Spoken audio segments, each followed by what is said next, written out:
વડોદરા શહેરમાં Sun Pharma road પર આવેલ ખાનગી પાર્ટી પ્લોટમાં દેશભરમાં પહેલીવાર ઓપરેશન સિંદૂર તથા ભાષા અનેક પરિભાષા વિષય પર શોર્ટ ફિલ્મ સ્પર્ધા બાબતે પત્રકાર પરિષદનું આયોજન કરવામાં આવ્યું હતું, જેમાં ખાસ ઉપસ્થિતિમાં વડોદરા શહેરના સાંસદ ડોક્ટર હેમાંગ જોશી તથા જાણીતા ડિરેક્ટર વિવેક અગ્નિહોત્રી તથા મહાનુભાવોની ઉપસ્થિતિમાં આ પત્રકાર પરિષદ યોજાઈ હતી, જેમાં ઓપરેશન સિંદૂર જે શોર્ટ ફિલ્મ સ્પર્ધા છે એ બાબતે જાણકારી આપવામાં આવી હતી। તો સાંભળીએ ડિરેક્ટર વિવેક અગ્નિહોત્રી અને सांसद डॉक्टर हेमांग जोशी શું કહી રહ્યા છે। आज के इस पत्रकार वार्ता में आप सबका स्वागत है और यहाँ पे हमारे बीच हमारे देश के एक ऐसे दिग्दर्शक और एक ऐसे निर्माता के जो बड़ी बेबाकी से कला के माध्यम से देश को वह चीज़ें भी बताना या समझाना उसका प्रयास करते हैं कि जिसको सालों से बहुत ही स्ट्रक्चर्ड और सिस्टमेटिक वे से दबाया गया हो। और वैसे हमारे ब्रेव हार्टेड डायरेक्टर और हम सब के प्रेरणा स्रोत वैसे आदरणीय विवेक अग्निहोत्री जी का वडोदरा के सभी हम नागरिकों के वती में वडोदरा में बहुत बहुत स्वागत करता हूँ। और इस पत्रकार वार्ता में आप सब पत्रकार मित्रों का भी मैं स्वागत करता हूँ। आज से 1.5 महीने पहले जब हमने सांसद सांस्कृतिक संगम के समय पर जो शॉर्ट फिल्म कंपटीशन का आयोजन जो लॉन्च किया था और जब हमने उसको जाहिर किया था, तब से लेके अभी तक 60 से भी ज़्यादा एंट्रीज शॉर्ट फिल्म कंपटीशन के लिए पूरे राज्य और देश भर में से आई है। यह वडोदरा के प्रति जो कला रसिकों का विश्वास है उसको यह बताता है। और इस शॉर्ट फिल्म कंपटीशन के लिए मैं स्पेशल मेंशन करना चाहूँगा विनीत भाई, राहुल भाई, हमारे चेतन भाई, चिरायु भाई और पूरी टीम का, कि जिन्होंने ग्राउंड वर्क बहुत ही इतना अच्छा किया, लोगों के बीच में यह बात पहुँचाई, इसके वजह से इतना अच्छा कार्य यहाँ पे हो सका है। हमारे जो जूरी है उन्होंने आदरणीय विवेक अग्निहोत्री जी के मार्गदर्शन में बहुत कर के भी उन्होंने बताया कि हमें मिनिमम 50% जितनी तो स्क्रीन आज करनी ही पड़ेगी, इतनी अच्छी फिल्में यहाँ पे आई है। और फिल्म की जो थीम है ऑपरेशन सिंदूर और भाषा अनेक परिभाषा एक, मैं मानता हूँ कि देश के अंदर के जो वर्तमान परिस्थितियाँ हैं, एक है वो देश का जो वैश्विक नेतृत्व बताती है और एक है कि जो देश के अंदर जो भाषा के नाम पे बंटवारा करने का जो प्रयास होता रहता है वो नैरेटिव को भी बर्स्ट करती है। तो यह दोनों थीम के ऊपर से कई सारी शॉर्ट फिल्म्स का एंट्रीज हमारे वहाँ पे आई है। आज उसका स्क्रीनिंग होगा, जूरीज उसके फाइनल विनर्स भी डिसाइड करेंगे। विनर्स को हम कैश प्राइज़ भी देने वाले हैं, 1 लाख से ज़्यादा का कैश प्राइज़ तो मिलेगा ही। पर अभी जब हमारे राहुल भाई, विनीत भाई और मैं खुद जब आदरणीय विवेक जी से डिस्कस कर रहे थे, उन्होंने खुद भी इस बात की तत्परता दिखाई कि उनका जो खुद का प्रोडक्शन है उनके माध्यम से भी वो मेंटोर करेंगे कई सारे ऐसे चुनिंदा टीम का, कि जो कोई 3 से 5 जितनी जो टीम सिलेक्ट हो वो खुद करेंगे, उनको वो खुद आगे शॉर्ट फिल्म मेकिंग के लिए मेंटोर करेंगे, उनको डेवलप वो कैसे कर पाए क्षेत्र में, उसके लिए उनका मेंटरशिप भी मिलेगा। उसके लिए भी मैं उनको बहुत बहुत धन्यवाद प्रदान करता हूँ।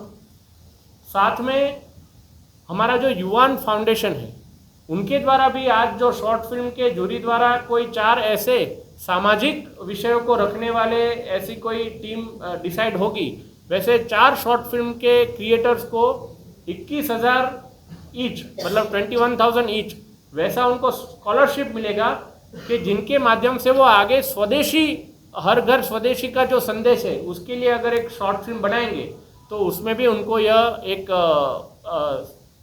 पुरस्कार उनको युवान फाउंडेशन की तरफ से मिलेगा। यह पूरी बात मैं यहाँ पे आप सबके माध्यम से पूरे वडोदरा को साझा करूँगा। मैं मानता हूँ कि शायद कई सालों बाद फिर से कोई शॉर्ट फिल्म कंपटीशन वडोदरा में हुई है।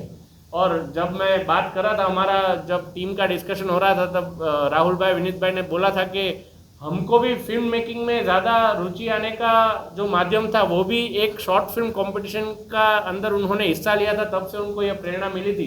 मैं मानता हूं कि आज का दिन वडोदरा के इतिहास में सुवर्ण अक्षरों से फिर से अगर लिखा जाएगा और आज के शाम से भी बहुत राहुल भाई, विनीत भाई जैसे बहुत अच्छे हमें फिल्म मेकर्स भी मिले भविष्य में, वैसी मैं माँ सरस्वती से प्रार्थना करता हूँ। और आगे की बात रखने के लिए मैं आदरणीय विवेक जी से आग्रह करूंगा कि शॉर्ट फिल्म के लिए भी वडोदरा के और गुजरात के और देश के सभी क्रिएटर्स को भी उनके आशीर्वाद दें। और जो उनकी जो बुक है, उनका हर जो कार्य होता है वो बहुत ही इंस्पायरिंग इसलिए होता है क्योंकि वो ऐसा सच सबके सामने रख देते हैं कि जो कई लोग ऐसा मान के बैठे थे कि अब तो ये किसी को पता नहीं चलेगा। तो ये जो ब्लड रिपब्लिक उनका जो बुक है उसके बारे में भी थोड़ा हम सबको प्रकाश डालेंगे। इसके लिए आप यूके गए थे, यूके पार्लियामेंट में भी आपको ओवरवेलमिंग रिस्पॉन्स मिला जी। बंगाल फाइल्स के लिए कहाँ बंगाल फाइल्स अभी हम अमेरिका में कैपिटल, जो वहाँ अमेरिका का समझ लीजिए पार्लियामेंट ही है, कैपिटल हिल, वहाँ पे हमारा स्पेशल प्रेजेंटेशन के लिए बुलाया गया था, वहाँ करके आए हैं।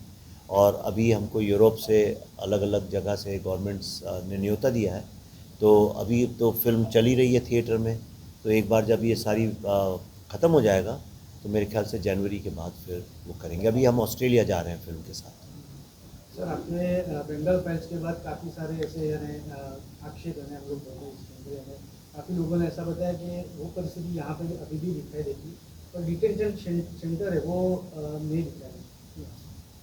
मैं समझा नहीं आपको। डिटेंशन सेंटर यानी जैसे अगर वैसी परिस्थिति पहले भी थी, वहाँ पे तो मैसेकर हो गया, यानी इस बार भी ऐसी ही परिस्थिति यानी मुर्शिदाबाद में भी दिखाई देती, लेकिन डिटेंशन सेंटर जो गवर्नमेंट की तरफ से करने चाहिए वो दिखाई नहीं देती।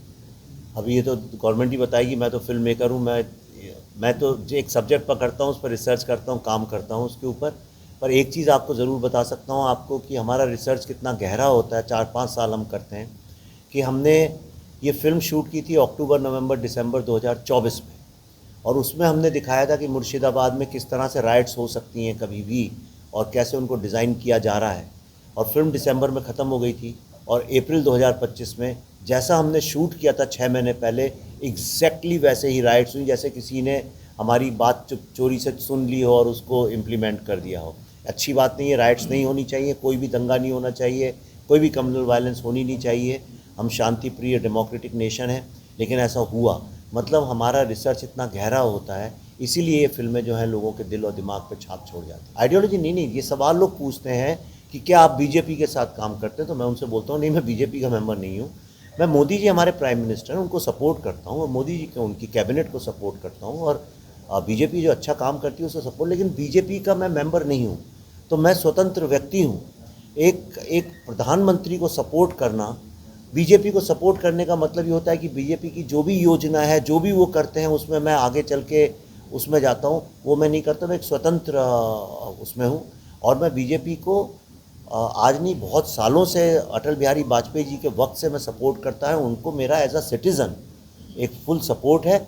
लेकिन मीडिया क्या करता है कि यहाँ का तो नहीं, पर दिल्ली का मीडिया जो है कुछ, अब तो वो भी ज़्यादा नहीं है, पर वो कोशिश ये करते हैं बताने की कि आप बीजेपी के पार्टी के मेंबर हैं और बीजेपी के पैसे से फिल्म बनाते हैं, जबकि ये बिल्कुल असत्य है। इससे बड़ा कोई झूठ हो भी नहीं सकता। ना तो पहली बात तो, ना तो बीजेपी ऐसी पार्टी है कि वो पैसे देके किसी से फिल्म बनवाए, ना मैं उस तरह का फिल्म मेकर हूँ। मैं तो 2010 से इस तरह की फिल्में बना रहा हूँ लगातार। तो मैं और मोदी जी का मैं बड़ा सम्मान भी करता हूँ और मैं मोदी जी की वाकई में बहुत इज्जत करता हूँ, दिल से इज्जत करता हूँ। युवा हैं जिन्होंने एक ऐसे विषय को छुआ है जो अब धीरे धीरे इस पूरे विश्व का भविष्य है। आज टेक्नोलॉजी ने जो किया है, पहले हम लोग फीचर फिल्म देखते थे थिएटर में जाके, हम लोग अब लंबे लंबे सीरियल देखते थे, वो सब अब बदल रहा है और ऑलरेडी बाकी विश्व में, यूरोप में, अमेरिका में तो बदल भी गया है। आज आपने देखा होगा कि लोग 24 घंटे इंस्टाग्राम में, सोशल मीडिया में स्क्रॉल करते रहते हैं, नई नई स्टोरीज, नए नए कंटेंट के माध्यम से अलग अलग स्टोरी को ग्रहण करते हैं। अब वो किसी भी दिशा में जा रही है, लोग किसी भी चीज़ पे बना रहे हैं, कहीं भी खड़े हो जाते हैं, पुलों पे खड़े हो जाते हैं, स्टेशन पे डांस करने लगते हैं, पर टैलेंट सब में है।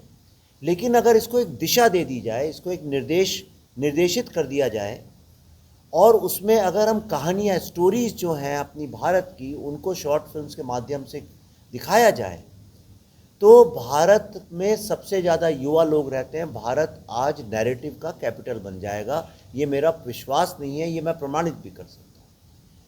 पर सवाल ये है कि इसको कौन ऑर्गेनाइज करे, कौन संगठित करे, कैसे आगे बढ़ाए, यही सवाल उठता था। पर मैं अमेरिका में अपनी फिल्म द बंगाल फाइल्स की स्क्रीनिंग के लिए था, तब मुझे पता चला कि हेमंत जी ने ये आयोजन किया शॉर्ट फिल्म्स का। तो मैंने पूछा भी नहीं कब है, कहाँ है, क्या है, क्यों है। मैंने कहा मैं इसको आऊँगा और जो भी मैं इसके लिए कर सकता हूँ वो करूँगा। और मेरा ऐसा विश्वास है, मेरी बातचीत अभी उनसे हुई है कि इसको आगे और लेके जाना चाहिए, भारत के सारे युवाओं को जोड़ना चाहिए। पर उससे ज़्यादा आवश्यक बात जो है कि एक शहर जो है वो सिर्फ एक शहर नहीं होता है। एक शहर अपने आप में एक इतिहास होता है। एक शहर अपने आप में एक सिंबल होता है, किसी चीज़ को वो रिप्रेजेंट करता है। हर शहर की अपनी एक आत्मा होती है, उसके अपने वाइब्रेशंस होते हैं, उसकी अपनी एक फ्रीक्वेंसी होती है। और बड़ौदा जो है, वडोदरा का एक जो कल्चर और एजुकेशन को लेके जो यहाँ की एक हेरिटेज है, एक परंपरा है लंबी, वो कैसे आगे बढ़े, उसके लिए मुझे ऐसा लगता है कि ये जो मॉडर्न टेक्नोलॉजी के ज़रिए, पुरानी बात मॉडर्न टेक्नोलॉजी, आज की बात मॉडर्न टेक्नोलॉजी, फ्यूचर को नज़र में रखते हुए, और वो शॉर्ट फिल्म का माध्यम इतना पावरफुल है, भारत में इसको बहुत सीरियसली लिया नहीं गया। एक दो जगह हुआ, चित्र भारती, उसमें मैंने ही शुरुआत में, मैं जुड़ा हूँ शुरू से, पहले दिन से, उसको भी मैं सपोर्ट करता था। लेकिन आपने जो ये आयोजन किया है, इसको मैं पूरी तरह से, मेरा समर्थन है, छोटे यंग बच्चों को मेरा आशीर्वाद है। और मैं ऐसी कल्पना कर रहा हूँ, पता नहीं क्यों मुझे ऐसा लग रहा है कि आज से 5 साल बाद जब मैं फिर आऊँगा, 5 साल बाद यहाँ पे, ये शॉर्ट फिल्म फेस्टिवल जो है वर्ल्ड के अच्छे, respected, one of the top film festivals में होना चाहिए। ये सबको इसलिए मेहनत करनी चाहिए और इंडिया का नंबर 1 होना चाहिए। 5 साल में इतना अगर हमने अचीव किया, जो करेंगे, इतने यंग, युवा, डायनेमिक आपके मेंबर ऑफ पार्लियामेंट हैं यहाँ से, और ये इससे जुड़े हुए हैं, तो मुझे ऐसा लगता है ये आगे जाएगा। जहाँ तक मेरी बात है, आप जानते हैं मैंने एक ट्रिलॉजी ख़त्म की है अभी। पहली फिल्म द ताशकंद फाइल्स थी, दूसरी द कश्मीर फाइल्स थी, और अभी द बंगाल फाइल्स की है। इन तीनों फिल्मों ने एक जागृति, एक अवेयरनेस, और एक तरह से देखा जाए तो भारत की भूली हुई या भुला दी गई विधिवत तरीके से उन ट्रूथ्स को, उन कहानियों को आगे लाके विश्व के सामने खड़ा करने का काम किया है। इन फिल्मों ने ये भी साबित किया है कि फीचर फिल्म्स को किस तरह से हम फिल्म के मीडियम को एक सॉफ्ट पावर की तरह से यूज़ करके सारी दुनिया के सामने लाके अपना सत्य दिखा सकते हैं। लेकिन मैं कई सालों से ये सोच रहा था, लेकिन अब जो भविष्य है, मैं बार बार इस बात को रिपीट करना चाहता हूँ, जो भविष्य है, जिस तरह से टेक्नोलॉजी आगे बढ़ रही है, जिस तरह से AI आ रहा है आज की तारीख में, आप कल्पना नहीं कर सकते हैं कि शॉर्ट फिल्म्स की कितनी ज़्यादा डिमांड होगी। इसको सिर्फ फिल्म की तरह मत देखिए, इसको एक प्रोडक्ट की तरह देखिए।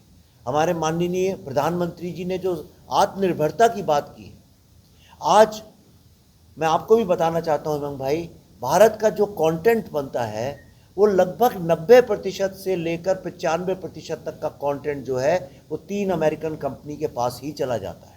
मोपला में जो हिंदुओं का जेनोसाइड हुआ था, कश्मीर में जो हुआ, और बंगाल में जो जेनोसाइड हुआ, इन तीनों जेनोसाइड की कड़ी कैसे एक दूसरे से जुड़ती है, ये पूरा research the blood republic of Bengal इस पुस्तक में आया है।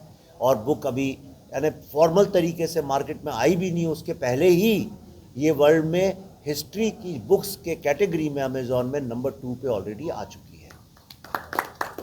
तो मैं चाहता हूँ कि यंग लोग इस किताब को पढ़ें, उन्हें भारत के इतिहास को जानने का मौका मिलेगा।